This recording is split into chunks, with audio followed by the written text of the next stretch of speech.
Oi, gente. Voltamos, então. Agora a gente vai dar início à palestra com o Dr. Breno.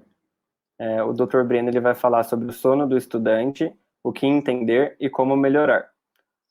O Dr. Breno ele é médico formado pela Universidade Federal do Espírito Santo, fez residência médica em neurologia pela Universidade Estadual Paulista, fellow em neurofisiologia e medicina do sono pela Universidade Estadual Paulista e mestre em neurologia e medicina do sono pela Universidade Estadual Paulista. Dr. Breno, boa tarde. Boa tarde, Rafael. Tá escutando direitinho? Oi? Tranquilo? Estou escutando. Tudo certinho. Em nome da organização do evento, a gente queria agradecer a presença do senhor. Que isso, é um prazer. Eu vou projetar a tela e em seguida o senhor já pode começar. Tá bom. Qualquer até coisa estranho é só dar me aula chamar. sem fazer a interação, né? Mas estamos aqui. Qualquer coisinha, se você se sentir sozinho, você me chama que eu apareço aqui. Ah, fica tranquilo. Eu dou um jeito. Vamos lá. Ó, me pediram para falar, né, sobre sono de estudante, mas assim, estudante não é bem uma classe biológica, correto? É uma ocupação. E as ocupações, elas têm, as nossas profissões, né, interferem de um jeito ou de outro no sono. Quer ver uma raça desgraçada para ter sono ferrado por causa de ocupação? Médico, né? Médico se dá mal nessa história. Quase tão ruim quanto é enfermeiro. Então, são os shift workers, os trabalhadores de turno. E isso já começa lá na faculdade, especialmente do quinto e sexto ano da faculdade de medicina. Então, eu poderia falar de estudante aos 5 anos de idade, aos 10 anos de idade, mas eu pressuponho que o motivo especial de vocês estarem aqui prestando atenção é para saber detalhes do sono dos estudantes na graduação, né, na faculdade.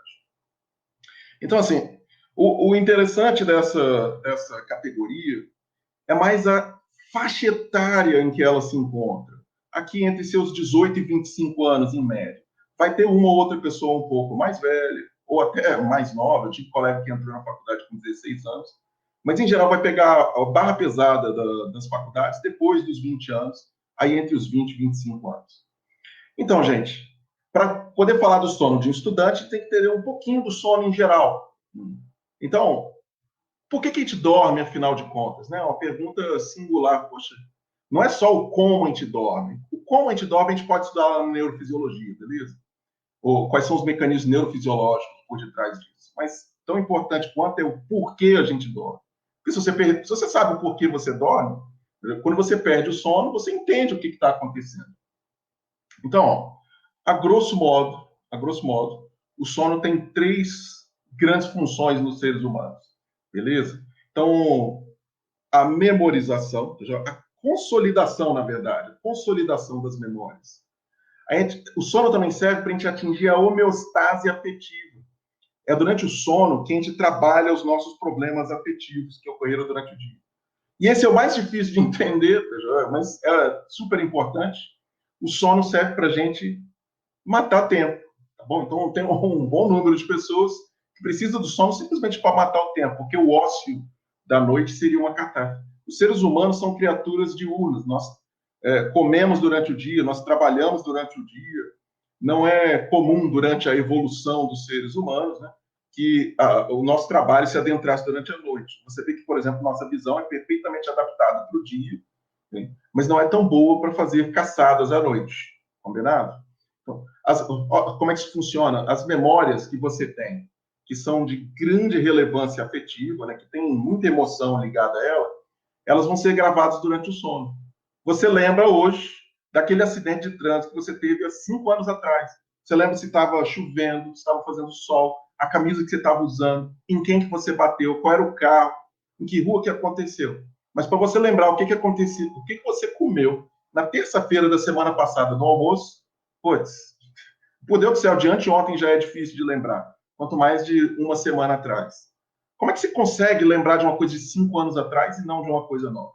Então, essa seleção do que é relevante ou não para gravar a longo prazo é feita durante o sono. É durante o sono, então, que você trabalha os seus conflitos emocionais. Perfeito?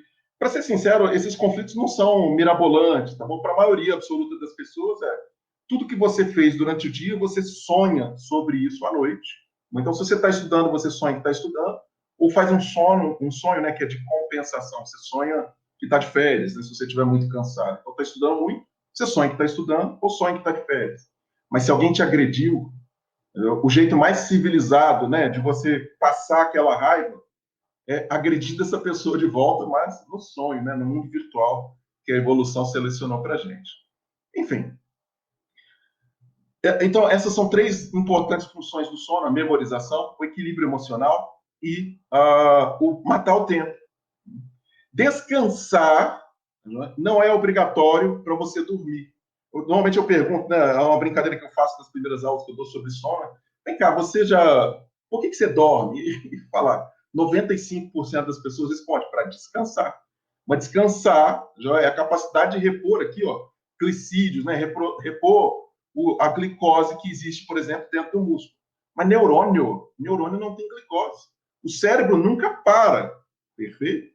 Fígado não para de trabalhar quando você está dormindo. O intestino não para de trabalhar quando você está dormindo. E quer um exemplo fantástico? O coração não para de bater quando a pessoa dorme. O cérebro também não.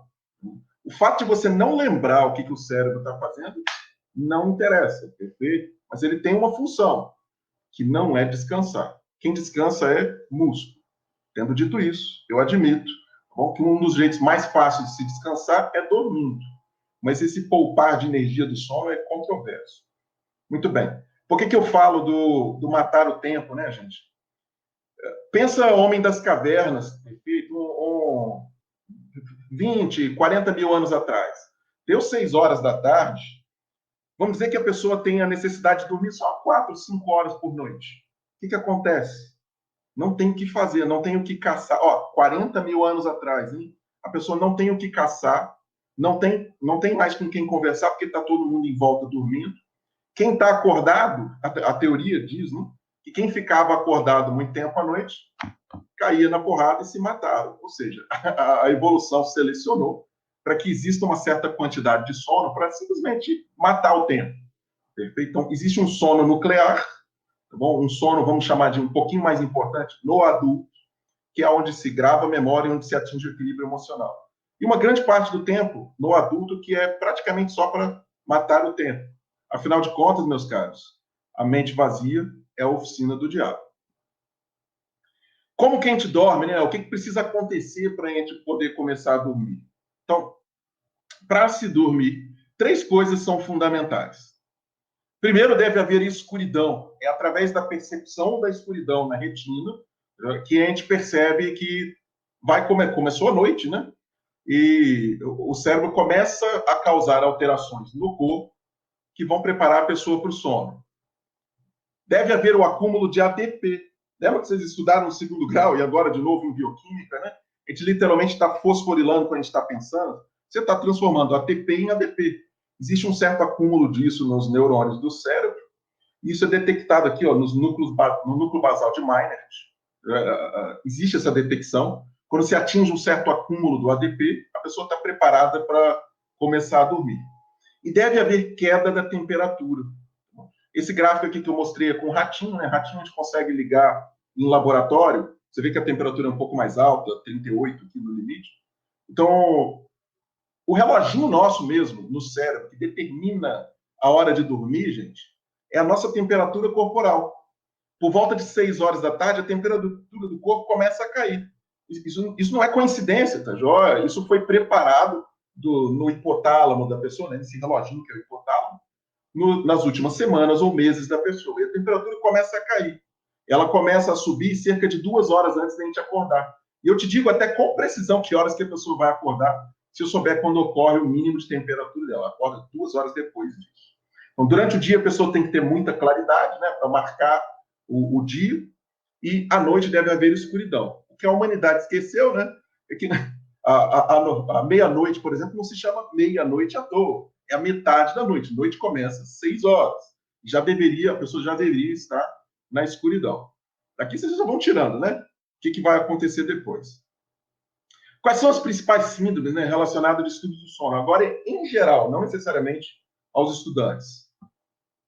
As hipersonias, que basicamente é a pessoa que tem sono o tempo inteiro. Perfeito? De manhã, de tarde, de noite, a pessoa tem sono, você bota ela em qualquer lugar, ela está dormindo. As insônias, que são um oposto conceitual. A pessoa ela ou dorme pouco e se sente mal de dormir pouco, ou ela tem a percepção de dormir mal. Então, não é só o dormir pouco, tá bom, gente? Dormir pouco não é doença, não é doença. Mas a percepção de que o sono não foi reparador, ou que a pessoa fica acordando muito e isso causa sofrimento. Então, insônia é difícil de conceituar, mas eu vou dar a insônia queixa, pelo menos, fica fácil para vocês. Os transtornos do ritmo circadiano, o que é isso? A maioria das pessoas, né, vocês sabem o que é uma curva normal, curva de Bell? Então, a maioria das pessoas, né, elas tendem a ter uma média de quantidade de sono e uma média de horário em que elas vão dormir e horário em que elas vão acordar. Que se baseia em quê? No ciclo geofísico de luz. Perfeito? Se o reloginho do mundo inteiro fosse um só, e vamos dizer que a referência fosse a Inglaterra, né, que está no meridiano de Greenwich. Quando dá 6 horas da tarde lá, aqui são 3 horas ainda. Combinaram? O horário de Brasília, né? São 3 horas no horário de Brasília. Poxa, por que a gente não está dormindo 3 horas da tarde? Porque não está de noite. Perfeito? Esse ciclar da escuridão e da claridade que manda para o cérebro, né, a informação de que está na hora de dormir, está na hora de acordar. É o mais poderoso, talvez em conjunto com a alimentação. Isso eu falo daqui a pouco. A pessoa que tem um transtorno do ritmo circadiano, ela não está acoplada a esse ciclo. Tá, então, ao invés de ir dormir, vamos dizer, em média 10 horas da noite, e em média acordar 6 horas da manhã, a pessoa vai dormir 2 horas da manhã e vai acordar 10 horas da manhã. Passa a ser um transtorno, eu já vou conceituar isso melhor, mas passa a ser um transtorno quando a pessoa ainda tem a tendência a dormir 2 horas da manhã, mas acaba tendo que acordar 6, 5 e meia. E aí, ela fica com uma privação de sono. Pelo menos porque seria instintivo biologicamente para ela. Pode ocorrer o contrário também, né? Que é o avanço de fase de sono. A pessoa vem dormir 5 horas da tarde, acorda 1 hora da manhã e fica olhando para o teto. As parassonias, né, muito prevalente na população jovem. Então, eu botei em vermelho o transtorno do ritmo circadiano, porque isso chega a afetar 20% do adolescente. E vocês vão odiar ser chamado de adolescente, tá bom? Mas até os 25 anos, do ponto de vista de sono, você não atingiu ainda a maturidade do sono. Por isso que se sente, às vezes, um pouco deslocado, né? O que é o horário comercial. A pessoa que está trabalhando aí de 7 a 7 horas, isso é fisiológico para a maioria dos adultos. Mas para o adolescente tem esse deslocamento, né? Para um pouquinho mais tarde. As parassonias, conceitualmente, a parassonia ela é a intrusão de um comportamento da vigília durante o sono. Eu explico melhor, mas é o sonambulismo, né? O sonilóquio, que é falar durante o sono. E os transtornos de movimento do sono, que são, por exemplo, bruxismo, movimento periódico de perna, são um pouco mais complicados, específicos de entender para o médico do sono. O que vocês vão prestar atenção em mim hoje quando eu falar de transtorno do ritmo circadiano e parassonias. E para toda e qualquer faixa etária, sempre lembrar dos transtornos ventilatórios do sono, né, dos quais o maior representante é a síndrome da apneia obstrutiva do sono. Perfeito? A gente vai falar até razoável aqui, porque ele é importante em qualquer faixa etária e nos estudantes vai estar presente, sim. É bom porque nessa faixa etária dos 18 aos 25 anos aqui, que é onde eu estou me focando, o transtorno ventilatório do sono, às vezes ele é só um ronco. E a pessoa acha engraçadinho, né? Deixa o ronco para lá, papai e mamãe achavam engraçadinho e passaram adiante, mas pode ser o começo de uma catástrofe. É que nem ser hipertenso, né? A pessoa não sente nada de ser hipertenso durante o dia, já, pelo menos no início. Eventualmente, se ela não tratar, a hipertensão vai dar muito problema. É assim com os transtornos ventilatórios do sono. Então, o primeiro grande grupo que eu vou falar com relativa pressa, né, são as hipersonias. Então, a hipersonia é esse estado de domínio, né, do sono durante o dia. Mas, afinal de contas, como é que eu classifico, né, que a pessoa tem uma sonolência excessiva? Então, os dois grandes picos de sono que a gente tem são durante a noite, isso é óbvio para a maioria das pessoas, a pessoa tem vontade de dormir 10, 11 horas, meia-noite que seja, e acorda isso às 6, 7, 8 horas da manhã, combinado? Esse é o primeiro pico. Mas, para quem acorda às 6, 7 horas da manhã, existe um segundo pico de sono, que é normal, tá bom? Completamente fisiológico. é a pessoa que tem sonolência no período entre meio-dia e 3 horas da tarde. Sabe aquele, você comeu e vai dormir? As pessoas acham que tem a ver com comer, né? Mas não tem a ver com comida. Todo mundo tem sono entre meio-dia e 3 horas da tarde. O comer carboidratos nesse horário aumenta a sonolência. Então, o tipo de alimento que você escolhe no almoço ajuda você a se manter mais desperto. E essa já é uma dica para estudante.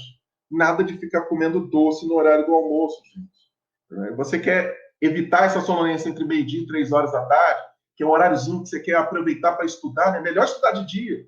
Estuda melhor você vai render melhor de dia do que 8 horas da noite. Então, nada de comer doce depois do almoço, porque esse doce aumenta a sonolência. Tá bom? Então, como é que eu defino sonolência diurna? Olha, se é normal ter sono entre meio-dia e 3 horas, não pode ser sono nessa hora. Você pergunta para a pessoa, vem cá, 9 horas da manhã, 9 horas da manhã, se eu te deixar paradinho aqui, estiver conversando, não tiver ninguém para conversar, não tiver nada legal para falar, te dá sono. Se a pessoa responder que sim, perfeito, tem uma boa chance de ela ter a sonolência diurna, que a gente diz excessiva, né? Sonolência excessiva diurna. Então, as hipersonias, elas são caracterizadas por essa sonolência excessiva diurna que a pessoa não sabe o motivo. Na prática, quase todas as doenças do sono, com exceção das insônias, né, levam à hipersonia. Porque a pessoa, pelo menos no início, né, vamos dizer que ela começa a ter apneia. A apneia do sono quebra muito o sono dela. No início da doença, a pessoa tem uma sonolência diurna excessiva. Perfeito? O sono que ela usa, ela tem à noite, ela cria dívida, né? Quando a gente não dorme, cria-se uma dívida. Especialmente se a gente perder o sono nuclear, que é o sono do estágio N3 e sono REM. Eu não falei de estágio porque eu acho que enrola muito. Tudo bem, gente? Existem escalas. Eu, particularmente, não gosto muito dessas escalas, mas elas são validadas. Eu só acho que é muito mais prático você perguntar para a pessoa se ela tem sono nesse período agora, entre 8 e 10 horas da manhã. Porque para uma pessoa que teve noite de sono normal, que tipicamente acorda 6, 7 horas, ouve isso, porque é impossível dormir entre 8 e meio-dia. Eu sei que um monte de vocês vai estar rindo agora, tá bom? Mas é impossível para uma pessoa que tem noite de sono normal dormir entre 8 e meio-dia. Se ela tem sonolência nesse horário, pode tratar de procurar, porque você está fazendo alguma coisa errada. A principal causa, né? A principal causa disso vai ser a privação de sono. A pessoa foi para o carnaval, passou 3 dias na farra, né? Eu já fiz muita também. E aí fica devendo sono. Quando volta na quarta-feira de cinzas, tem um motivo, né? Para a pessoa poder descontar o sono que ela perdeu naqueles dias. Mas aí é óbvio, fica óbvio, a pessoa ela não procura um especialista em sono, não procura nem médico para isso. Mas a principal causa é a privação de sono. A pessoa tem algum motivo para perder o sono naquela semana, precisa trabalhar de noite, ou ela precisa fazer uma farra, vai para um show, vai para um casamento, fica até 3 horas da manhã no casamento, no outro dia ela está com sonolência. Combinado? Mas das doenças principais que causam sonolência diurna, a apneia do sono ganha. Perfeito? Então, se a pessoa tem muito sonolência no dia, tem que procurar os sinais de apneia, eu vou falar no fim. A depressão. A depressão, você vê que no transtorno de humor que causa depressão, você vê na classificação, inclusive, insônia, né, nas características. Mas normalmente é a insônia que leva à depressão. Perfeito? A depressão, quando ela vem pura, ela gera muito mais hipersonia. Perfeito? Então, depressão não costuma causar insônia, mas a insônia leva à depressão. Lembra que eu falei de estabilidade do afetivo? A pessoa que quebra muito sono por causa de insônia vira depressão. Por outro lado, quem tem uma depressão primária, né, sem um desencadeante do sono, costuma ter muita sonolência durante o dia. A serotonina ela é necessária, né, para ativar o cérebro. A noradrenalina é necessária para ativar o cérebro. E a dopamina também. São substâncias, neurotransmissores que estão faltando na pessoa com depressão, e, portanto, ela fica sonolenta. Uso de medicamentos, e aí, meu Deus, cara, tem que saber, você explica para o paciente. Se ele vai tratar uma epilepsia, ele precisa tomar anticonvulsivante. Causa sonolência, não tem o que fazer, mas, graças a Deus, essa sonolência costuma estar contida no início do tratamento. Uso de neurolépticos, uso de hipnóticos. Os hipnóticos, né, apesar desse nome, eu não gosto muito, porque os benzodiazepínicos, por exemplo, eles não causam sono de verdade, eles causam um coma, né? A pessoa está tomando benzodiazepínico, ela entra em coma, você desliga o cérebro. ok? E aí eu deixei por último os distúrbios do ritmo, que a gente vai tratar mais a fundo daqui a pouco. Então, tem uma causa que eu não botei aqui, que é a narcolepsia. A narcolepsia, ela causa sonolência diurna o tempo inteiro, e um sono até fragmentado à noite. Uma doença subdiagnosticada, mas uma vez que vocês tenham excluído todas essas outras causas aqui que eu citei, sempre lembrar da narcolepsia. Existe narcolepsia com cataplexia, sem cataplexia. Quem quiser dar uma risadinha depois, procura cachorro com cataplexia no YouTube. Aliás, metade de vocês vai fazer isso agora, né? Mas, enfim, procura depois, cachorro com cataplexia, bota isso em inglês, cataplexy dog. Vocês vão se acabar de rir. Tá bom? Alguns vão ficar com pena, e eu entendo perfeitamente. E o que é uma insônia? Insônia é o seguinte, para o estudante, vai ser uma queixa relativamente comum. Mas a gente distingue entre a insônia queixa e a insônia doença. Perfeito? A insônia queixa, ela é muito incidente. Olha que eu estou tentando usar termos técnicos, hein? Vocês sabem a diferença entre insônia e prevalência. Então, a incidência de insônia, ou seja, uma insônia nova, é muito prevalente em todas as transições. Então, a pessoa sai do segundo grau para entrar na faculdade, tem aquela ansiedade, que nem vocês acabaram de assistir uma palestra de ansiedade. Ansiedade é uma coisa fisiológica, uma emoção. Ela é igual ao amor, ela é igual ao carinho, ela é igual à raiva, perfeito? E muito mais parecida com o medo, né? Mas a ansiedade é basicamente o medo do futuro, e esse medo do futuro pode fazer a pessoa não dormir direito. É diferente do transtorno de ansiedade, perfeito? Que pode levar a uma insônia queixa. Perfeito? Pode levar a uma insônia queixa. Então, a pessoa tem uma insônia transitória de um dia, porque vai fazer uma prova amanhã, não tem problema nenhum. É bom que ela tenha ansiedade. É esse que vai ser o motivador para ela estudar. A pessoa que está tranquilona e dorme a semana inteira na semana de prova, vai mal na prova, gente. Ela vai mal. O cara deve ser um fodão para poder passar a semana inteira sem estudar e ir bem na prova. Combinado? Essa ansiedade que vocês têm antes de prova é algo que te protege de ir mal. Lembra? Enfim. Então, essa é uma queixa relativamente comum nesses momentos de transição. Eu vou fazer o vestibular. Meu Deus, a pessoa passa uma semana antes, às vezes sem dormir. Mas, poxa, tinha uma explicação causal. Não é algo que precisa de tratamento de longo prazo para essa insônia. Uma vez que aquele evento acabou, e olha que a pessoa termina muitas vezes a prova e ela já se sente aliviada. Não quer nem saber, né, se foi bem ou se foi mal. Acabou a prova. Acabou o desencadeante da ansiedade dela. Então, eventos de transição. Mas as causas de fragmentação do sono são múltiplas. Já a doença insônia, ela é um pouco mais rara, combinado? Então, este evento de a pessoa ter um sono muito, muito frágil, sem nenhum tipo de desencadeante, é bem raro. E aí os tratamentos que você vê na literatura, baseado, por exemplo, na classificação de sono, terceira edição, International Classification of Sleep Disorders, né, a terceira classificação internacional de doenças do sono, a insônia como doença mesmo, ela é muito rara. Então, quais são as causas da insônia queixa? Vou botar em ordem aqui, para vocês lembrarem. Doenças sistêmicas. Então, asma, rinite alérgica, insuficiência cardíaca, artrite. Não subvalorize, porque às vezes a pessoa está dormindo mal porque ela está acordando com dispneia paroxística noturna, né? Está afogando no próprio líquido e acaba tendo insônia por causa disso. Pô, trata a insuficiência cardíaca. Você não vai meter remédio para ela dormir. Ela tem artrite, tem dor da artrite. Então, trata a artrite. Não é, o próprio paciente busca, muitas vezes, o médico especialista nisso. Ele não busca o clínico. Ele vai até no clínico geral. Vocês que vão ser clínicos gerais antes de mais nada, e até o pessoal que é de outra faculdade, procure um clínico geral antes de procurar necessariamente um especialista do sono. Combinado? Então, tem asma. Poxa, asma é muito pior à noite. Né? Quem tem asma aí de vocês vai saber dizer. As crises ocorrem de noite. A pessoa tem a falta de ar, a dispneia, né, no período noturno.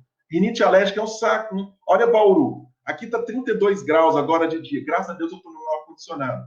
Perfeito? Mas dá 8 horas da noite, está 17 graus, 21. Ninguém merece.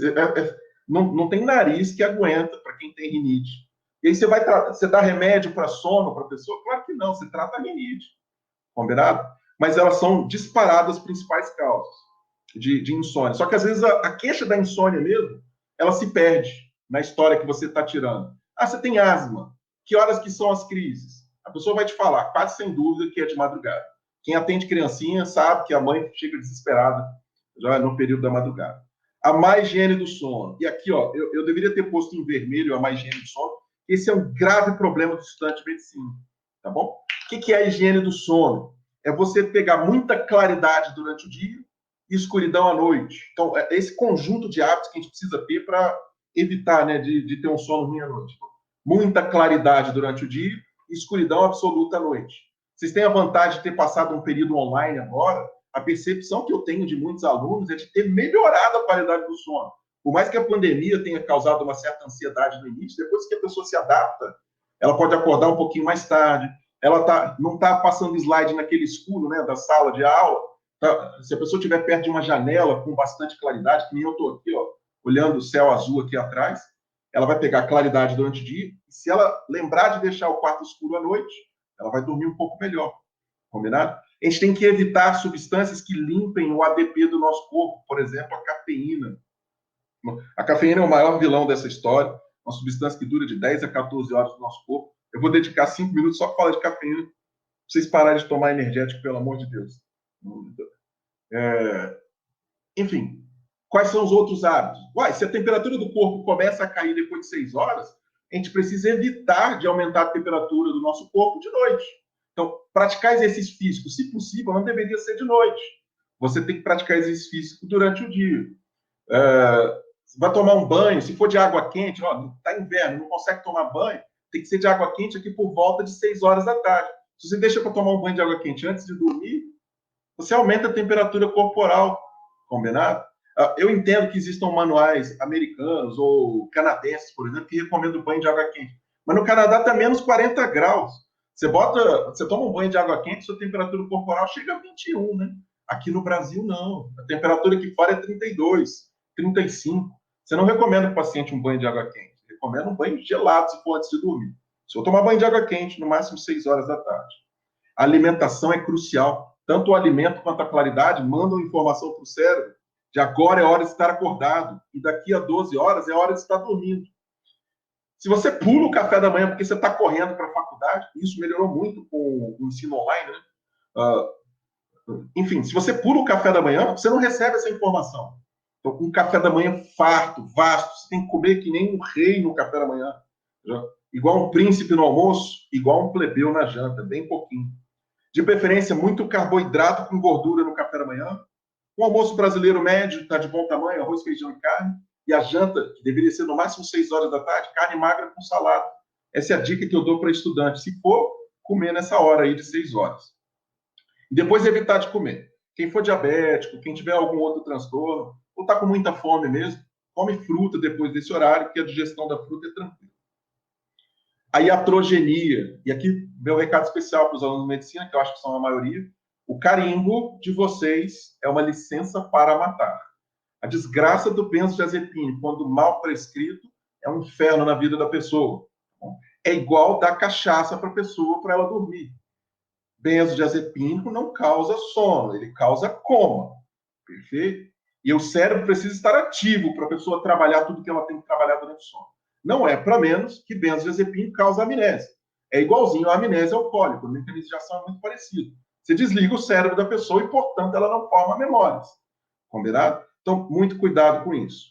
Aí vale a pena falar também dos antidepressivos, porque antidepressivos fragmentam o sono. Então, você tem que saber escolher um antidepressivo que fragmente menos o sono nos pacientes que têm insônia também. Então, vamos dizer que o paciente tem um transtorno de ansiedade.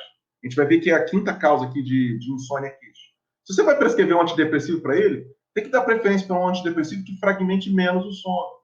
O escitalopram, por exemplo, a desvenlafaxina, por mais que seja noradrenérgico, são menos fragmentadores.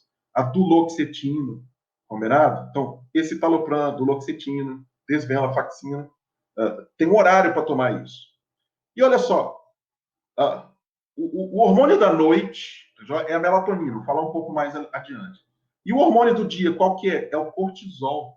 Você não dá corticoide para um paciente 4 horas da tarde, a não ser que seja uma emergência. Se ele vai fazer um tratamento contínuo com corticoide, você tem que dar esse corticoide às 5 horas da manhã. Então, prednisona, metilprednisolona, dexametasona, a não ser que o paciente tenha que tomar várias vezes por dia, dá preferência para dar de manhã. É o corticoide que dá o start para o seu organismo ficar acordado. Perdão, para causar alterações metabólicas no corpo, que mandam a informação, né, para o corpo inteiro de agora é hora de estar acordado. Então, quem comanda isso é o cérebro, que por sua vez comanda a glândula adrenal, né? As doenças do sono, perfeito. E aí o que eu faço? Eu botei em rosinha aqui para a gente ver que é importante nos alunos de medicina. Perdão, para essa faixa etária dos estudantes em geral, da adolescência, sabe, dos 12 anos até os 25 anos, tem que lembrar dos transtornos do ciclo circadiano, mas nas pessoas em geral, lembrar do transtorno ventilatório do sono, a apneia do sono, o ronco primário. O ronco primário não costuma fragmentar o sono do paciente, mas do parceiro ou da parceira, dá até surdez.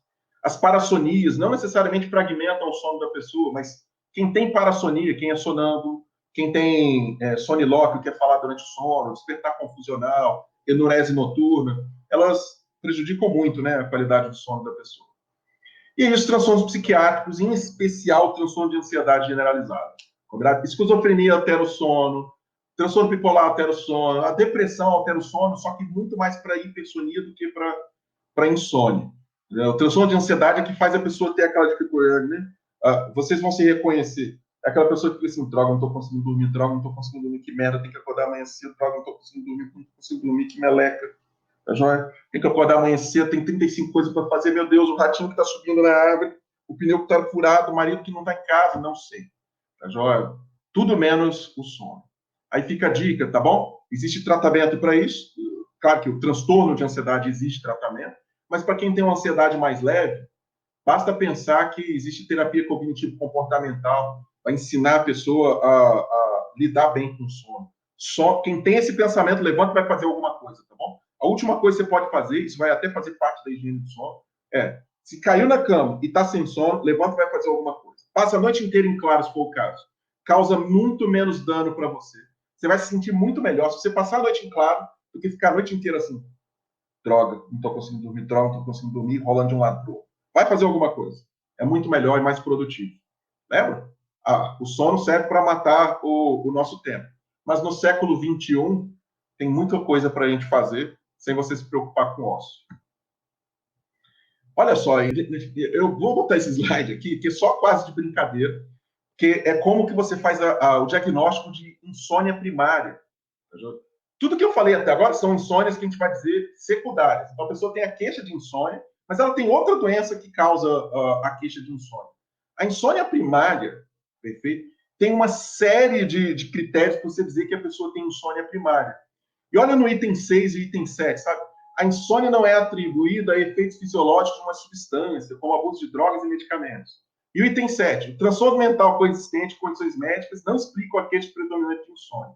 Então, você não diz que a pessoa tem insônia primária, que é a única, vamos botar assim, que provavelmente se dá bem com benzodiazepina, provavelmente se dá bem com benzodiazepina, combinado? Sem ter excluído o resto. Então, você não trata sem ter excluído o resto. Eu criei essa frase, né, que é qualquer... Eu estou usando meleca, tá, joia? Porque o que eu queria escrever fica feio no slide. Mas qualquer meleca que explique razoavelmente a perda de sono do paciente desclassifica esse para o diagnóstico de insônia primária. Então, basta que a pessoa tome um café no café da manhã, para você dizer que aquilo não é insônia primária, que ela tem... você não dá remédio para insônia. O que você faz é tirar a cafeína, tá bom? Então, se morreu alguém, a pessoa está dormindo mal essa semana do falecimento. Meu Deus, cara, isso é luto. Luto não é doença. A pessoa tem que lidar com esse luto. Se você mete um benzodiazepínico, por exemplo, para tratar esse paciente, você impede o sono. E lembra, gente, é durante o sono que a gente lida que a gente gera, né, a homeostase efetiva, a gente lida com os problemas do dia a dia. Por menos que ela vá dormir, o pouco que ela dormir vai ser suficiente para ela lidar com esse problema. E ao invés de lidar com um luto por uma semana, por 3 semanas, que seria razoavelmente fisiológico, ela vai durar, isso dura meses, dura anos, ela não resolve o problema. E aí você cria um problema. Lembra da iatrogenia que eu falei? A pessoa foi mal na prova, né? Esse é bom. Já, se vocês forem mal na prova, eu sei que eu fiz questão aqui, que a organização me mandou, vocês fizeram uma questão antes e foram mal. Se Deus quiser, vocês vão melhor depois da explicação. Você vai dormir mal depois por causa disso? Se Deus quiser, só hoje à noite. Mas, poxa, eu não vou meter remédio na pessoa por causa disso. O consumo de cafeína. Meu Deus, cara. Cafeína é meu inimigo número 2. O primeiro é luz, o segundo é cafeína e o terceiro é a benzodiazepina. Eu boto nessa ordem, tá vendo? E cafeína é quase com claridade, quase. A claridade só é mais prevalente porque ela é luz, né? No quarto, hoje em dia, as pessoas esquecem, mas a luzinha do celular piscando é o suficiente para justificar as insônias mais catastróficas. Quem tem a tendência a ter um sono frágil aí, sabe muito bem do que eu estou falando. Quem dorme do lado de trio elétrico não sabe o que é isso, não, tá bom? Mas quem tem o sono frágil sabe. Mas a cafeína fragmenta muito o sono. E aí você pode não perceber. Mas com, vamos lá, 18 a 25 anos, que é essa faixa etária, é absolutamente normal, olha só, hein? Acordar umas 5 vezes por hora.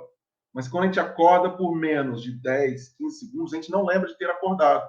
Só que se a pessoa consome cafeína, tem claridade no quarto, tem muito barulho perto, tem muita... não só no quarto, né, mas como se expôs a claridade durante a noite, está comendo de noite, tudo isso vai levar a uma fragmentação do sono. Então a pessoa vai despertar 15, 20, 30 vezes por hora. Isso impede que ela atinja os estágios mais profundos do sono. Beleza? Então, cafeína é uma catástrofe, gente. Ó, quem dorme bem com o café pode continuar tomando, não tem problema. Lembra que as dicas que eu estou dando são para pessoas com insônia. O consumo de álcool, que o álcool ele desliga o cérebro. E a gente não quer, ó, a gente quer um cérebro que funciona durante o dia acordado, funciona à noite dormindo. Mas o cérebro está acordado. O álcool e o benzodiazepina, ele desliga o cérebro, ele não causa sono. O consumo de estimulantes aqui de outros tipos. E aí fiquem à vontade. Toda e quase qualquer outra droga é estimulante, né? A nicotina, a cocaína. Eu boto a exceção para os opioides, porque os opioides realmente não são estimulantes, mas a maconha, parte dos componentes da maconha é estimulante, então é complicado. A pessoa que fuma maconha fica paranoica, tem outros problemas. Ou tem tudo que é tamanho cafeína, para deixar reforçado para vocês. A cafeína tem sido... Você vê todo dia a pessoa se matando de tomar café. Eu vou explicar o seguinte, perfeito? Você quer render como estudante, não quer? Quem liga o cérebro para você prestar atenção em alguma coisa é o hipotálamo, tá bom? Por que eu estou citando isso? É através dos desejos. Os desejos, eles são hipotalâmicos. A fome, a sede, o desejo sexual, a vontade de se proteger. Esses desejos são hipotalâmicos. São eles que mantêm a pessoa acordada, ok? Ela ativa o cérebro através da histamina. Eu sei que eu estou entrando um pouquinho mais pesado aqui, mas me segue. Ativa principalmente o lobo frontal com a histamina. E é o lobo frontal que é necessário para a pessoa manter a atenção em algo. Então, quando ela quer resolver um problema, que aquilo depende da atenção dela, para ela focar a atenção em algo, esses desejos primordiais, por exemplo, a fome, ela precisa resolver aquele problema, ela liga a área do cérebro que resolve o problema, o lobo frontal. Ela liga também o resto do cérebro, através da adrenalina, noradrenalina, dopamina. Mas quando a pessoa sente algo que causa medo nela naquela hora, isso libera muita noradrenalina no cérebro. Mas ela não pode parar para pensar. Entrou um leão aqui do meu lado, eu pego um dos organizadores do evento, jogo para ele e sai correndo. Boa ideia, né? Me protegi. É covarde, mas me protegi. Eu respondi de uma forma instintiva e totalmente babaca à situação. Meu julgamento moral, que é o lobo frontal, não entrou nesse raciocínio. Eu só peguei, joguei ele, matei o cara para me safar. Não houve julgamento moral. Porque na hora que o medo domina, que é a noradrenalina que domina, você não raciocina muito, não. O que você faz é sair correndo. O que você faz é sair correndo. Beleza?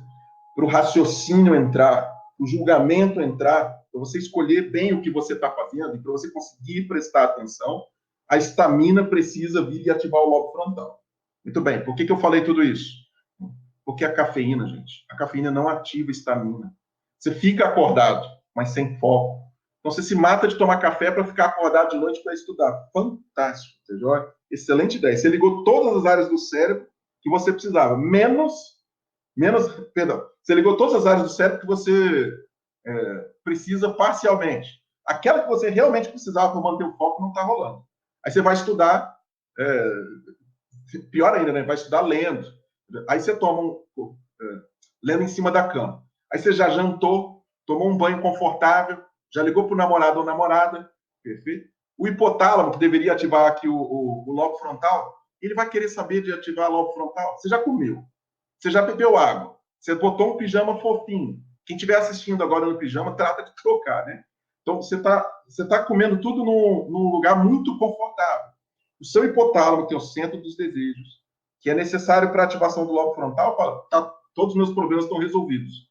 Já posso ir deitar para dormir. Não vai render, gente. Você vai deitar na cama e você acorda no outro dia em cima da poça de baba que você fez em cima do livro. E pode admitir que isso já aconteceu com vocês várias vezes. Então, minha dica é, quer estudar? Chega em casa, come o mínimo possível da janta, entre 6 e 6h40 aqui, ó. Quem consegue chegar em casa nesse horário, quem está pegando ônibus, já abre o livro dentro do ônibus. Você está com fome, com sede, discretamente desconfortável. É discretamente desconfortável. Isso ajuda o estudante a manter foco. E esse foco se mantém aí por 1 hora. Então, esse período de 6 e 7 horas da tarde, que vocês terminaram a faculdade, é a hora de fazer a revisão do que você teve dúvida durante o dia. Perfeito? Beleza, que é o seu período de maior concentração, com exceção do período da manhã, né? Para quem acorda às 7 horas da manhã, esse período é muito, muito importante.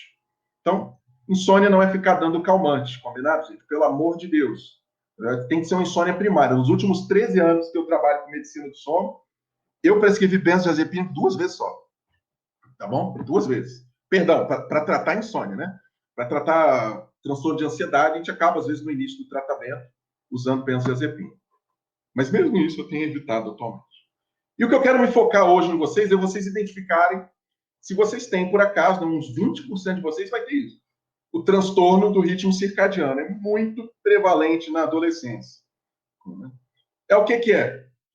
É o atraso de fase de sono, aqui à esquerda, e o avanço de fase de sono. É a pessoa que vai dormir muito tarde e acorda muito tarde, ou a pessoa que dorme muito cedo e acaba acordando cedo demais, e depois, mesmo se sentindo bem disposta, tem que ficar lá olhando para o teto porque não quer começar o dia. Perfeito? Então, existe uma diferença entre o atraso de fase de sono e o transtorno de atraso de fase de sono. O que a gente procura fazer para o paciente é identificar qual é o tipo dele e adaptar a vida dele àquela situação. Eu sempre dou como exemplo um colega meu, era aluno na época que eu atendi ele, que hoje em dia é cardiologista lá em São Paulo. Ele me procurou na faculdade porque ele queria renovar uma receita de Ritalina, que achava que ele tinha déficit de atenção. A gente foi conversando com ele e foi ver que nas férias, e pensem em vocês nas férias, não no período de aula, nas férias, ele tinha hábito de dormir 2 horas da manhã e acordar meio-dia. Só que quando ele dormia 2 horas da manhã e acordava meio-dia, ele se sentia ótimo. Se sentia ótimo. No período da tarde, no período do início da noite, ele ficava super bem. Isso é o atraso de fase de sono. É uma pessoa que, no inglês, né, fala que é uma pessoa noturna, ela é um night owl, é uma coruja noturna. Ela é uma pessoa que tem esse tipo, cronotipo, a gente vai chamar. É uma tendência genética a dormir um pouquinho mais tarde do que a maioria das pessoas e acordar um pouquinho mais tarde. Porém, se o ritmo de estudo e ritmo de trabalho dela estão fisiológicos, ela acorda bem disposta, isso não é doença. Eu falo para meus pacientes, especialmente para os ansiosos, né, que não existe horário normal para dormir nem para acordar. E mais importante de tudo, para vocês pararem de falar bobagem para os outros, não existe quantidade normal de sono. Existe uma média, tá bom? Existe 8 horas de sono, é média hoje em dia. Mas foi 10 horas no século XIX. O que mudou é que hoje em dia a gente tem muita claridade, né? Existem os cronotipos que são o morning lark, né? Que é a cotovia. A pessoa ela ela amanhece, né? Com o sol e ela quer começar o dia. Quem é noturno morre de raiva dessa pessoa, que ela começa o dia feliz, alegre. Por outro lado, essa pessoa aqui não aguenta muito o plantão. Sintam-se abençoados que são noturnos. Vocês vão querer trabalhar noturno. Eu sou uma pessoa noturna. O meu padrão antes das minhas filhas nascerem era de dormir 3 horas da manhã e acordar às 7. Perfeito? Era isso aí, fisiológico. Eu acordava bem disposto. Minha esposa dorme às 9 e acorda às 5. Isso é até hoje.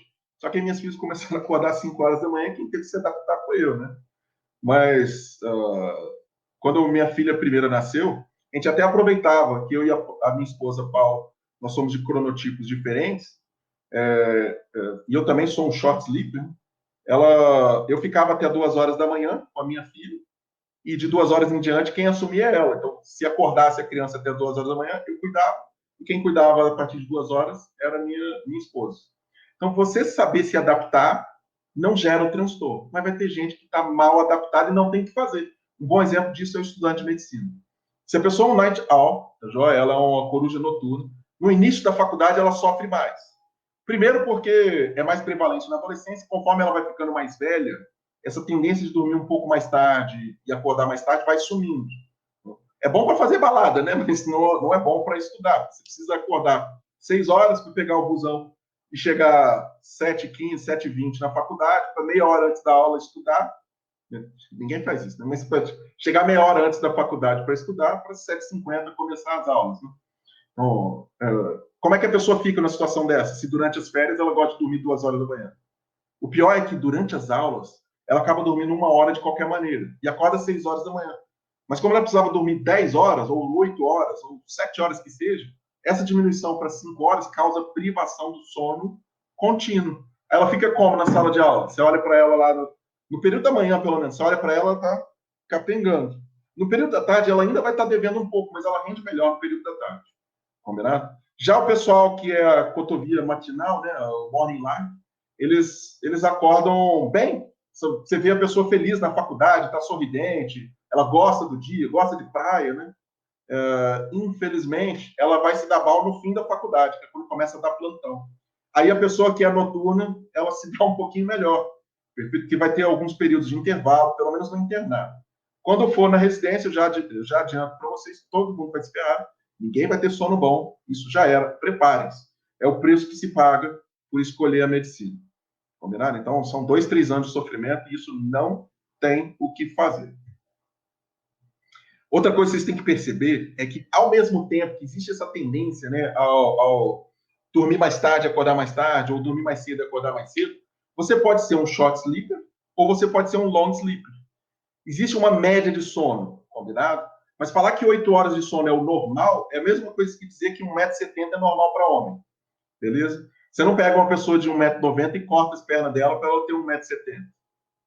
Beleza? Esse é o nível de retardo de falar que 8 horas de sono é o normal. E tem que ser nesse nível. Existe uma faixa onde 95% das pessoas se encontram, que elas dormem e acordam bem dispostas. Como é que você sabe que a pessoa tem uma noite de sono normal? Ela acorda bem disposta, não tem sonolência durante o dia, nem tem as consequências de uma noite de sono mal dormida. Por exemplo, hipertensão, déficit de memória, desequilíbrio emocional. Então, se a pessoa tem um transtorno de ansiedade ou depressão, vale a pena, eu vi a última palestra, você investigar como é que está o sono da pessoa. Pode ser que ela esteja diminuindo a quantidade de sono que ela precisava. Esta é a causa, apesar de uma tendência genética, né, para ansiedade, depressão, esta que vai ser a causa para ela estar passando por uma crise de depressão. Então, se for bipolar, para ela ciclar. Se for esquizofrenia, para ter alucinação. Estou dando como exemplo os transtornos psiquiátricos, mas podia ser vale para insuficiência cardíaca, para asma, o que vocês quiserem. Tá bom? Então, descobrir se você é um short sleep ou um long sleep, a gente costuma saber isso nas férias. Tá bom? Depois de uns 15 dias de férias, se a pessoa não fez muita farra, ela está adaptada já ao horário de férias e a gente sabe. Se ela vai dormir 2 horas da manhã e acorda meio-dia, a gente sabe que ela precisa dormir 10 horas. Então, ela está no limite aqui do long sleeper. Perfeito? Então, o sono mediano aí fica entre 6 e 10 horas. O short sleeper tem menos de 6 horas e o long sleeper tem mais de 10 horas. Lembra do seguinte, alguns short sleepers, eles acabam se queixando de insônia porque ele acha que deveria estar dormindo. Então, uma pessoa fica com peso na consciência, está todo mundo dormindo em casa e ela não tem o que fazer. Lembra o que eu falei? A mente vazia é a oficina do diabo. Mas se ela acorda bem disposta e não tem consequências disso, ela dormir 3, 4 horas por noite não é problema. Tá bom? Não é problema. Perfeito? Já a pessoa que é o long sleeper, que está dormindo 10, 11 horas, não necessariamente é problema. Mas tanto o short sleeper quanto o long sleeper está relacionado a doenças cardiovasculares, ganho de peso. Tá bom? A pessoa tem alguma coisa que provavelmente está fragmentando o sono dela, e ao invés de dormir 8 horas, está indo dormir 12 horas. Beleza? Então tira a cafeína da vida dela, corrige a higiene do sono. investiga, por exemplo, o transtorno respiratório do sono, que a gente já vai ver. Mas tudo bem. Aí a pessoa não tem o que fazer. Fala, olha, eu estudo na faculdade de medicina, eu estou tentando e não estou conseguindo me adaptar à rotina porque eu preciso estudar. Eu sou um estudante, vamos dizer, mediano para baixo. Eu me esforço e consigo passar de ano porque eu me esforço. Mas eu estou sofrendo muito para me adaptar a horários. Legal, então a gente tem o que fazer. Os dois principais tratamentos para o atraso de fase de sono e para o avanço de fase de sono, ou até para o jet lag, né? Esse tipo de adaptação a gente vai chamar de jet lag social, mas é o atraso de fase de sono, que são a fototerapia e a melatonina.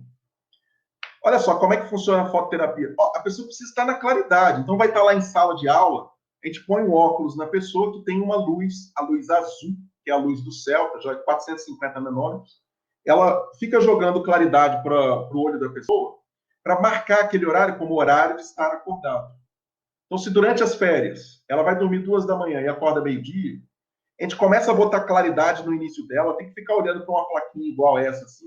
Tem uma quantidade de. A gente mede em lux, tá, João? Mas aí é especialista que faz isso, perfeito, gente? Para chegar nesse nível aqui, o clínico geral pode se aventurar, mas eu me aventuraria na melatonina muito mais do que na fototerapia. Então, a pessoa acorda, vai de 2 até meio-dia. Aí, no primeiro dia, a gente bota bastante claridade, meio-dia. No segundo dia, 11h30. No terceiro dia, é por meia hora isso. 11 da manhã. Não precisa ser tão demorado, mas a gente avança 1 hora por dia. Então, ao meio-dia no primeiro dia, 11 horas da manhã no segundo dia, às 10 horas no terceiro dia, às 9 horas no quarto dia, às 8 horas no quinto dia, e a gente vai avançando uma fase de sono que estava atrasada. Porque é a claridade, junto com a alimentação, que manda a informação para o cérebro de agora é a hora de estar acordado. Perfeito? E aí é crucial também que ela não pegue claridade à noite. Perfeito? A gente manda até usar óculos escuros à noite, se for o caso. E o que tem a ver a melatonina com essa história? Melatonina não causa sono, tá bom, gente? Esse é um erro comum. A melatonina é o hormônio do escuro. O cérebro não depende de melatonina para dormir. É um erro muito comum. A pessoa acha que tem insônia, por exemplo. Melatonina nunca vai funcionar para insônia. Não faz sentido, neurofisiologicamente falando. A melatonina, ela é o mensageiro do cérebro para o corpo. É ela que manda a informação para o fígado, para o intestino, para o estômago, que está de noite. Não existe um feixe neural que vai lá e se conecta a um adipócito, a uma célula parietal do estômago, para fazê-la secretar ácido ou parar de secretar ácido. Perfeito? Quem faz isso é a melatonina e o cortisol. Eles são hormônios. Então, quando fica de noite, 6 horas da tarde, começa a secreção de melatonina, que atinge seu pico em momentos variados. Para uma pessoa que tem atraso de sono, esse pico vai ficar lá para meia-noite, 1 hora da manhã. E para quem não tem atraso de sono, esse pico chega aí por volta de 9, 8 horas, 10 horas da noite. Perfeito? O que a gente faz? A gente dá melatonina para a pessoa. Só que não pode ser besta, né? Você não dá melatonina meia-noite para a pessoa. Você quer que ela durma mais cedo, você tem que dar melatonina às 6 horas da tarde. Perfeito? E aí você faz o quê? O corpo da pessoa pega a noção de que está de noite, cai o metabolismo, cai a temperatura corporal, e eu já falei antes, a temperatura corporal é um dos marcadores para o início do sono. Depois de alguns dias que a pessoa está usando isso, o corpo dela começa a se ajustar. Tá joia? E o cérebro dela começa a perceber que o horário de iniciar o sono mudou, deve ser mais cedo. Então não é milagre. A pessoa toma e dorme naquele dia. Não é assim que funciona a melatonina. Ela vai ajustando os mecanismos cerebrais, mas de uma forma secundária. O que você faz é cair a temperatura do corpo à noite. Tá bom? Mas sabe o que é bom mesmo? Ser esperto, né? Você se adapta. Se vocês estão aí assistindo o vídeo agora, ao invés de ficar num quartinho escuro com um monte de cortina, ia ser legal sacanear o Danilo agora, né? Mas tudo bem. Num quartinho escuro cheio de cortina, você tem que assistir, que nem eu estou fazendo aqui, que eu não vou conseguir virar, mas eu estou olhando para a janela aqui, ó, vocês vão ver a claridade do céu pegando no meu rosto. Perfeito? Então, instala o que você está estudando para o céu. Quem não for estudante de medicina, que vai ter uma folga durante o dia, estuda nesse horário. Quando for estudar no final de semana, quem é estudante de medicina não está no internato ainda, estuda olhando para o céu. Você vai estar a tela do computador aqui. Perfeito? Isso já ajuda você a manter durante o dia. Combinado? Então, ao invés de fazer a fototerapia lá, ali são minhas filhotas, o que elas estão fazendo? 5 horas da manhã já estão se expondo ao sol. Ao invés de usar essa luz artificial, poxa, aproveita a claridade do sol. A luz do sol é perdão, não é a luz do sol, né? É a luz que vem do céu. É o céu, é o azul do céu que marca aquele horário como horário de estar acordado. Aproveita essa, é muito melhor. Olha, a menina aqui do lado está num lugar escuro usando uma luz artificial, sem janela. Pode ser uma terapia validada. Perfeito? E se ela não tem outra opção de manhã, que assim seja. Mas o ideal era estar num local, né, com bastante claridade durante o dia. Isso ajuda o pessoal que tem atraso do sono. Olha que tabela interessante, peguei de um estudo, eu botei a referência depois. Vocês vão ver aqui, esse estudo é da Arábia Saudita, mas eu encontrei estudo brasileiro, que eu botei nos links, revelando como é que são os estudos. Como é da Arábia Saudita, então temos aqui uma prevalência de estudantes de medicina de 68%, 70% masculino. Uma minoria feminina, que é o exato oposto no Brasil. Aqui, 60% dos estudantes são femininos. Mas, para motivos de faixa etária, entre 18 e 25 anos, o sono não difere muito entre homens e mulheres nessa faixa etária, combinado? Então, você vê a quantidade, o horário de dormir aqui. Olha, quase 50% das pessoas dormindo entre meia-noite e 2 horas da manhã, os alunos. E que horas que estão acordando? Entre antes de 6 da manhã e 8 horas da manhã, tem mais de 50% dos alunos. Time of getting up in the morning. Se somar os 3 primeiros, que é antes de 6 até 8 horas da manhã, dá mais de 50%. Perfeito? E aí? Como é que fica? A pessoa indo dormir entre meia-noite e 2 horas da manhã e acordando entre antes de 6 horas e 8 horas da manhã. Se a média de sono das pessoas é 8 horas e a média do adolescente é um pouquinho a mais, não só é deslocado para frente, como um pouco maior, como é que fica a pessoa? Fica detonada depois, né? E tem como resolver isso? Poxa, aprendendo a dormir mais cedo. Dormir até mais tarde para estudar não adianta nada. Porque se você estudar e não gravar durante o sono, essa memória não vai ser retida. E você tem que estudar 45 mil vezes isso depois. Existem as parassonistas, porque normalmente são consequências de um sono fragmentado ou uma tendência genética. O sonambulismo, que é andar durante o sono, sonoambulismo, de ambular, né, de deambular. O sonilóquio, de falar durante o sono. O despertar confusional, terror noturno, enurese noturna. São transtornos do sono não REM que ocorrem no início da noite. Os transtornos do sono REM, perfeito, ou estágio R atualmente, eu vou chamar de sono REM para sempre, são os transtornos de pesadelo, o transtorno comportamental do sono REM e paralisia do sono. Não são comuns na faixa etária de vocês, com exceção da paralisia do sono. Uma paralisia do sono é muito normal, não se preocupem, nada disso aqui é doença, perfeito? Vira doença, é só mais como ver a fumaça. Você precisa ir atrás do fogo. Resolver a fumaça não trata nada, você precisa ir atrás do fogo. Tem outras mais raras, sexissômia, alucinações hipnagógicas, que a sexissômia é a parassonia do sono não REM e alucinações hipnagógicas do sono REM. Eu só menciono elas pelo seguinte, gente. Durante o sono, em quem for aluno de medicina, quando vocês chegarem no internato, quem tem parassonia, quando for dar plantão, vocês têm que avisar a enfermagem para nunca discutir o caso com vocês por telefone. Combinado? Porque vocês podem, literalmente, dormindo, dar um comando, e este comando matar um paciente. Perfeito? Não é raro que a enfermagem vai falar para você, o paciente está com a PA 180%. Aí o paciente infartou. Você, por telefone, fala, olha, faz furosemida que eu já vou aí ver o paciente, tá bom? Faz furosemida endovenosa agora que eu vou ver o paciente. Ou beta-bloqueador, captopril, tanto faz. Perfeito? Aliás, eu odeio captopril. Vamos falar de lisinopril. Faz um medicamento aí que eu já estou indo. Eu consigo fazer isso porque eu não tenho parassonia, mas quem tem sonilóquio, ou tem sonambulismo, ou tem qualquer uma dessas parassonias, fica de olho, porque você pode falar algo errado durante o sono. Então, a pessoa infartou, está com pressão 180 por 100, você manda ligar a noradrenalina. Meu Deus, o paciente morre. Tá jóia? Então, muito cuidado, essa é a minha dica que eu falo sobre parassonia. Acho que era isso que eu queria falar de parassonia. Para eu fechar com os transtornos respiratórios do sono, que são importantes em qualquer faixa etária. Perfeito? Mas ele é o principal diagnóstico diferencial de tudo que eu falei até agora, das hipersonias, é o principal diagnóstico diferencial das insônias. Ele tem sempre que ser pesquisado. Eu não sei se quem é de fora da faculdade, especialmente, se às vezes não sabe o que é um transtorno respiratório. A gente está falando da famosa apneia do sono, do ronco primário, tá bom? E da síndrome de resistência de vias aéreas. A pessoa tem uma tendência genética a uma malformação aqui, ó, do tronco encefálico até o terço inferior da cabeça. Não Não é uma malformação gritante, igual ser um cíclope, ou não ter uma orelha, ou polidactilia, nada disso, não. É algo muito discreto, às vezes nem é tão estético. Os personagens dos Simpsons são emblemáticos disso, né? Eles são microguidatas, pessoas que têm uma retração da mandíbula, combinado? Ou tem uma retração da maxila. A pessoa tem uma protrusão aqui, que não é porque a mandíbula vai para frente, é porque a maxila que é retraída. Isso dificulta a passagem do ar, né, na via aérea superior. Aí a pessoa, durante o sono, ela vai fazendo isso. Ó. Imagina a garganta da pessoa aqui.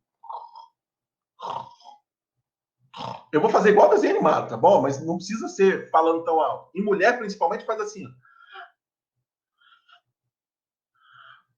O relevante é que ela está respirando pela boca. Até aqui.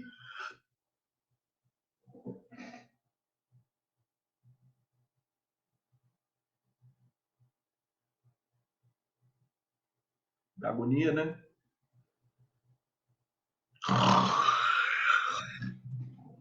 Vira de lado.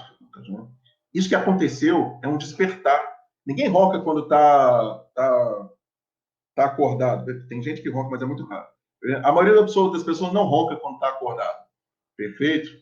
Então, isso é porque o córtex cerebral ainda está ativado para manter essas regiões aqui, ó, a joia da faringe, né? Elas ainda, para mantê-las abertas. A respiração, em geral, a parte do diafragma, que é o diafragma contraído, é super simples, é um diafragma, é um músculozinho. Mas a quantidade de músculo que precisa ser organizada aqui para manter essa via aérea nossa, que é molinha, essa parte da via aérea molinha aqui aberta, é enorme. É um monte delas. E durante o sono, isso funciona meio que no automático, né?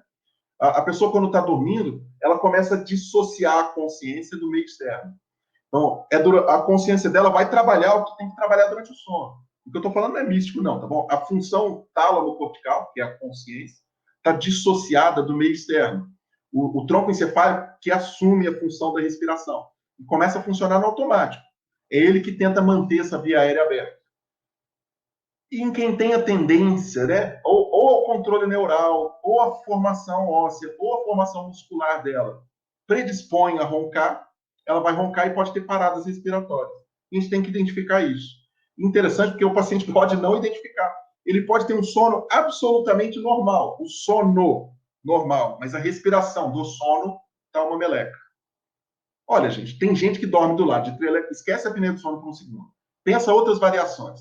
A gente varia, ó, na nossa altura, no nosso peso, na cor do cabelo, na cor dos olhos, no tom de pele.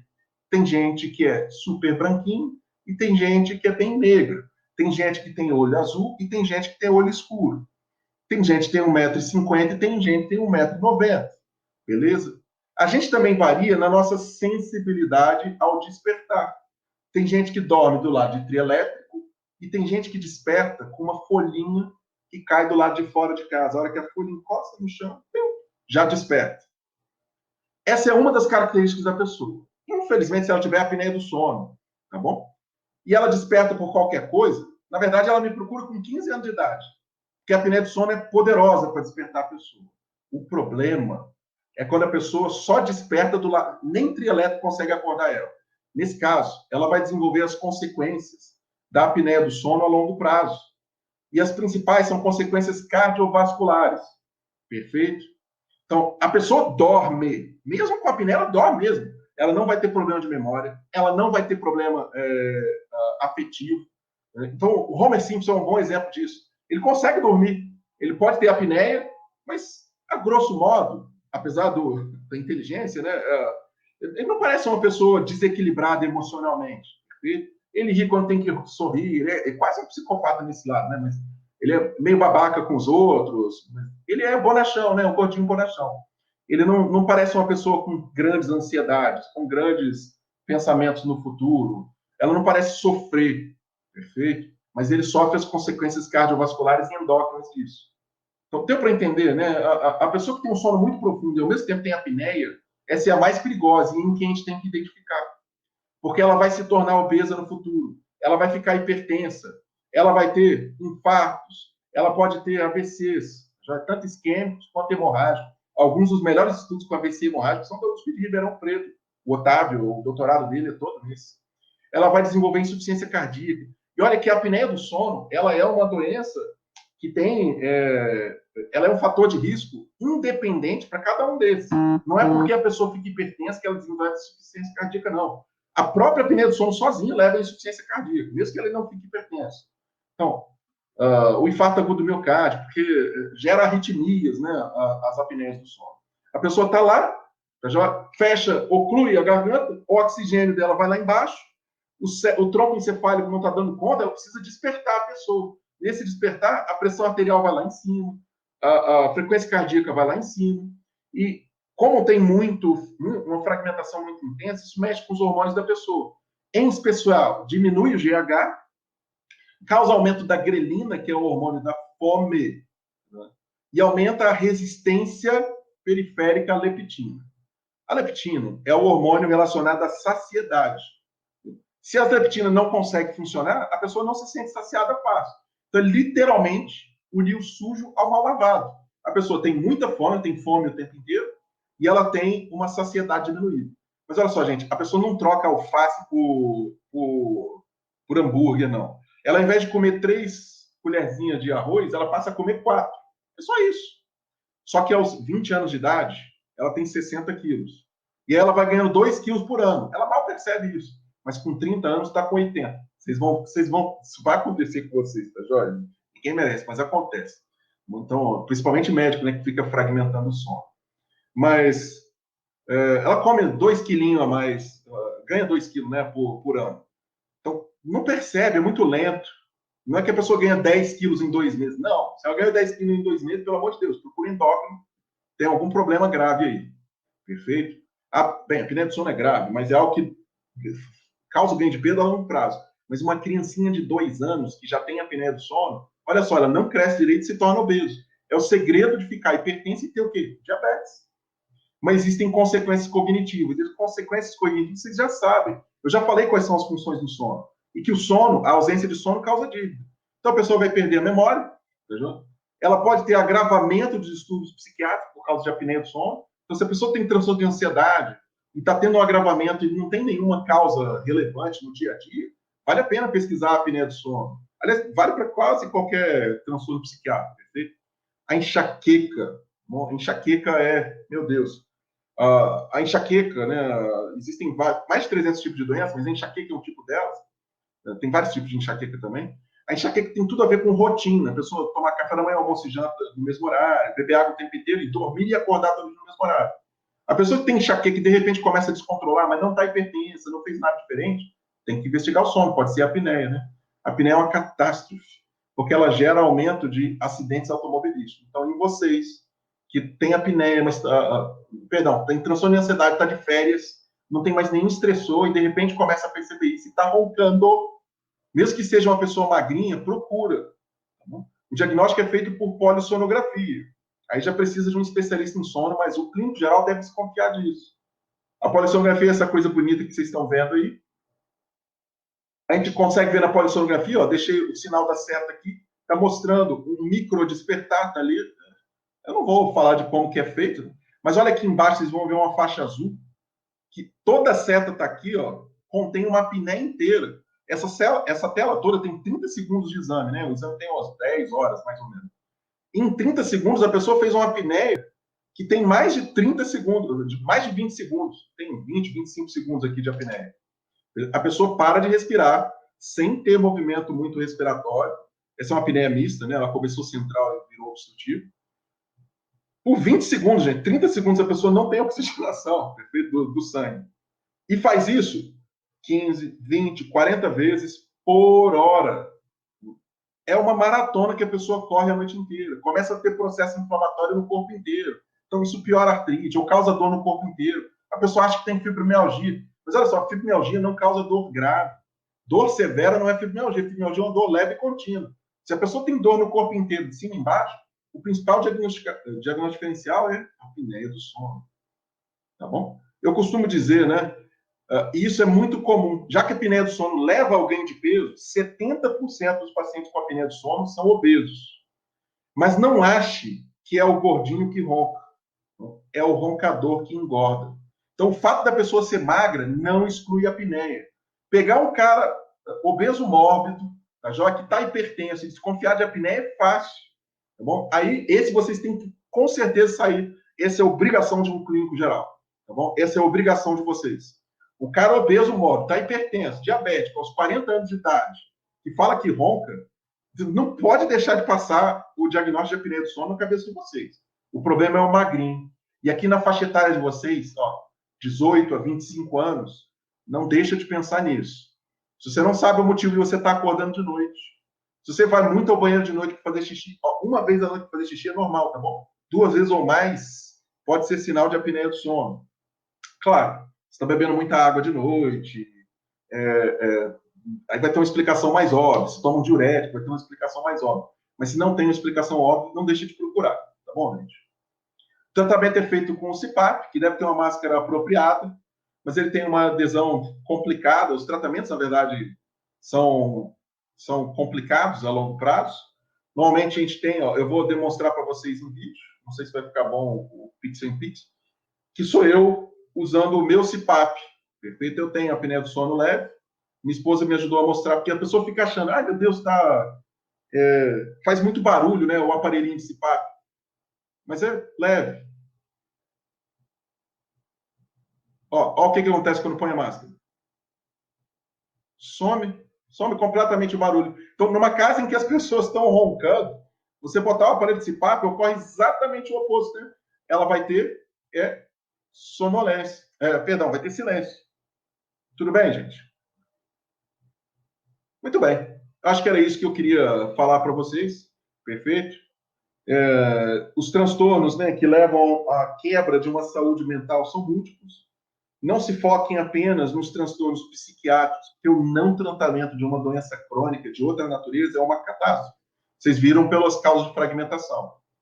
E para tudo que provavelmente foi falado hoje, de tudo que falaram do resto, não esqueçam, tá bom? Não esqueçam. Existem transtornos do sono que podem complicar ou podem até ser a causa base do transtorno mental que a pessoa está tendo, desse sofrimento que a pessoa está tendo. Em último, eu botei aqui um estudo que é brasileiro, tá bom, gente? Tá aí, de 2021, fresquinho. Privação de sono, qualidade de vida e transtornos mentais e a percepção acadêmica, né, do estudo da pessoa. Eu gosto desse autor, que é o Jordan Peterson. Ele diz que não é correto você dizer para uma pessoa que está tudo bem com ela, simplesmente reforçar isso. Você fala, olha, a pessoa se sente mal, estou mal. Então você fala, não, está tudo bem com você, relaxa, está tudo bem. Não é assim, combinado? Não está bem. Ela precisa de ajuda, mas é muito melhor dizer para ela, olha, o que você está fazendo, bosta, cara, você está fazendo tudo errado. Sinta-se um merda com a merda que você está fazendo. Porque você pode ser muito mais do que você é hoje. Combinado? Então, lembrem disso para o paciente de vocês também. Simplesmente falar que está tudo bem, de ele se sentir do jeito que ele é, não é necessariamente o melhor caminho. Mas que ele pode ser muito mais do que ele é hoje em dia. Isso sim. Esse é o jeito certo de se abordar uma pessoa que está na fossa. E sempre dá para melhorar. Combinado?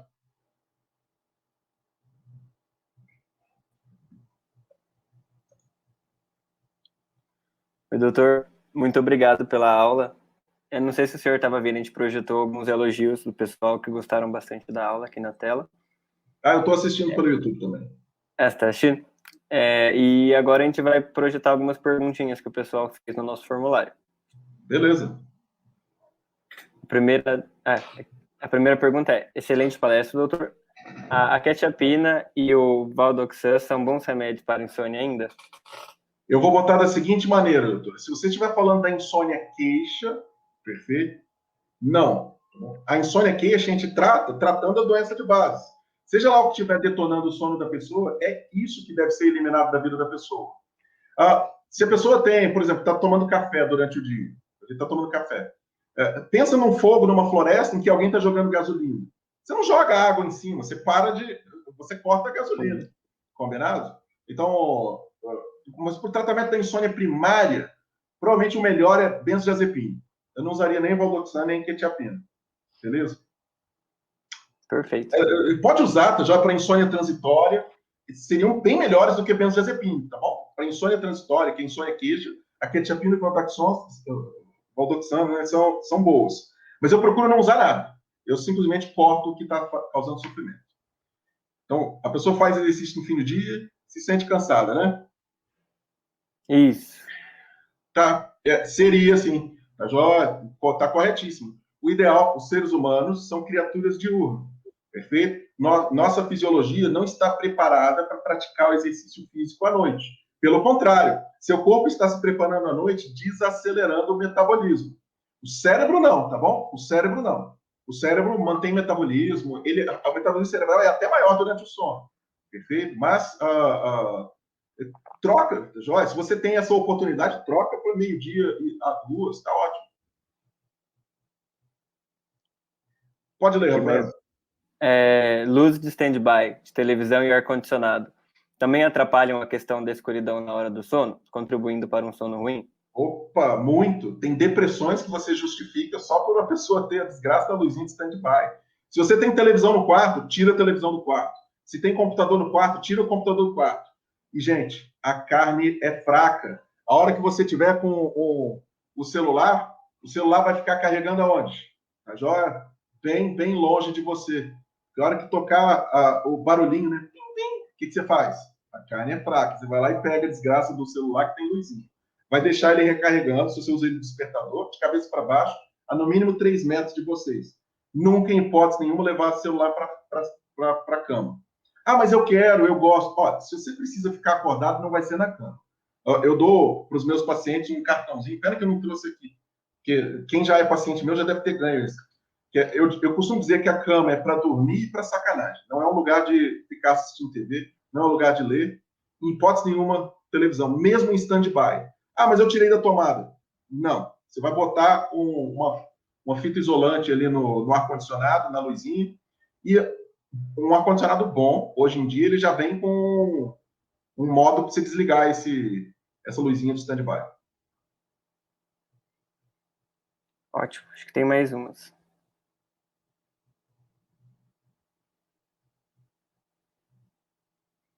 Em casos de insônia secundária e efeitos medicamentosos, a boa higiene do sono pode ser tratamento ou a necessidade de outra intervenção? Então, a insônia secundária, há efeitos medicamentosos. Sim, o principal tratamento é sempre a higiene do sono. Na insônia queixa, né, que é essa insônia secundária, o principal do tratamento é focar na higiene do sono. Você vê que para a apneia de sono, a higiene do sono ela não ajuda muito, tá bom? Ou não ajuda, ponto, baseado em evidência. Perfeito? Eu evito medicamentos, sabe? Eu costumo dizer para uma paciente de uma forma razoavelmente radical que existe essa cultura de alguma coisa para fazer dormir. Mas eu falo de uma certa forma radical que é o seguinte: não existe remédio na face da Terra que cause sono. Assim, tecnicamente falando, tem a trazodona, tá bom? Mas eu costumo dizer que não existe remédio na face da Terra que causa sono. E se a pessoa tinha insônia secundária a medicamento, só o que ela precisa é dar tempo ao tempo. Depois de 2 semanas, 3 semanas, ela se habitua a retirar, seja lá que desgraça que ela estava usando. Perfeito? Assim, e largar benzodiazepina, que você deve fazer reforço positivo para o paciente. Eu costumo dar muito parabéns, cara. Como se ele tivesse largado uma droga, porque é o que é. É como se tivesse largado cocaína, como se tivesse largado cigarro. E agora a gente vai para a última, que faço uso de melatonina. Isso, pode ler, miligramas, CPAP, e também me deito relativamente cedo. Entretanto, tenho frequentemente sono diurno e problemas de memória. O que eu devo fazer? Bem, você pode estar tomando a melatonina no horário errado. Eu recomendo tomar aí por volta de 6 horas da tarde.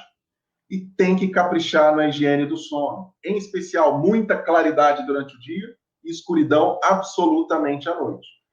Tem que regular esse CPAP, que significa que a pessoa tenha a apneia do sono bem diagnosticada, no mínimo a cada 2 anos. Não tem uma data certinha para. Mas provavelmente você tem que fazer uma polissonografia para titulação do CPAP, perfeito? Então, o que eu sugiro é isso: higiene do sono perfeita e calibração do CPAP, nesse caso específico, tá bom? Perfeito. A gente tinha mais algumas dúvidas, mas como a gente está com o tempinho apertado, não vai dar para responder todas. Deixa eu terminar essa, Rafael. Eu só esqueci de falar uma coisa. Claro, às vezes a pessoa confunde o problema de memória com a perda de foco. Então, lembra de olhar se você não é uma pessoa ansiosa. Porque às vezes o transtorno de ansiedade faz você perder foco. Você está pensando 35 coisas ao mesmo tempo, ao invés de estar prestando atenção naquilo que você está fazendo. Aí você vai ler um livro, chega no fim da página, não lembra nada do que está escrito no início. Mas é porque a cabeça está em outro lugar. Entendeu? Então, trata essa ansiedade, você melhora essa memória também. Dá valor aos sintomas afetivos. Perfeito. Acho que esse é o grande problema da maioria das pessoas, é conviver com ansiedade e ter que lidar com os demais. Rafael, eu acho que eu comentei isso com vocês antes, né? A gente vai ver uma prevalência grande numa palestra de saúde mental, porque as pessoas que têm a doença mental vão querer vir para assistir, né? Para se entender. Mas não é não, cara. Você vai ver que a maioria das pessoas não tem tanta ansiedade assim, não. Perfeito? E você vai conhecer um outro amigo seu que leva de boa. Eu era super farrista na faculdade, andava para várias coisas, eu não sentia ansiedade, não sinto ainda. Doutor, em nome da equipe, a gente queria agradecer muito pela palestra, Foi um prazer, meu resolução das dúvidas, e fica o convite. Eu participaria demais se eu tivesse mais tempo. Quem sabe a gente não faz um evento só de medicina do sono para a gente poder abordar bastante esse assunto. Eu tenho um convite para uma próxima. Muito obrigado, doutor. Valeu, gente. Tchau, tchau. Tchau, tchau.